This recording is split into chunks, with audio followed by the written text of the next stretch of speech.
आज होती रामनवमी. हा ब्लॉग थोडा लेटच येतो आहे कारण मला काल बरं नव्हते, त्यामुळे आज तरी हा ब्लॉग तुमच्यासोबत शेअर करावा म्हटलं. नाही तर लगेचच ते कमेंट येतात आज व्हिडिओज का नाही आले, तर म्हटलं आज थोडं बरं वाटत होतं तर लगेचच आज ब्लॉग शूट केला आणि टाकला. सकाळी लवकर उठून छान उंबरठीचं लेपन वगैरे केलं, हळदीचं लेपन केलं आणि अद्वीला असं तुम्हाला दिसतोय तो चेअरवर बसून कसा बघतोय, तो मध्ये मध्ये करतोय, नाही तर पावलं असं काही ना काही मोडत राहतो. त्यामुळे त्याला एका ठिकाणी बस म्हटलं बाबा थोडंसं मला काढू दे. इथे छान लेपल वगैरे केले, हळदीचे बोटं वगैरे लावले, स्वस्तिक वगैरे काढला आणि छान पावलं वगैरे काढले. आणि काही सणवार असला की असं काही केलं तर घरात एकदम प्रसन्न वाटते आणि लक्ष्मीचा वास येतो.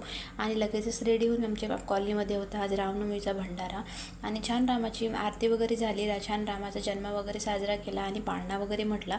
अशा प्रकारे छान आरती वगैरे इकडं पार पडली आणि लगेचच फोटोज वगैरे काढून घेतले सर्वांनी मिळून आणि लगेचच जेवायला बसलो होतो. आज छान प्रसाद होता इथे, छान शिरा वगैरे होता, राईस वगैरे होता आणि अद्दूच्या असे बघा मस्त्या चालू होते. त्याला म्हटलं फोटो काढूया तर त्याचा डान्स चालला होता. असा होता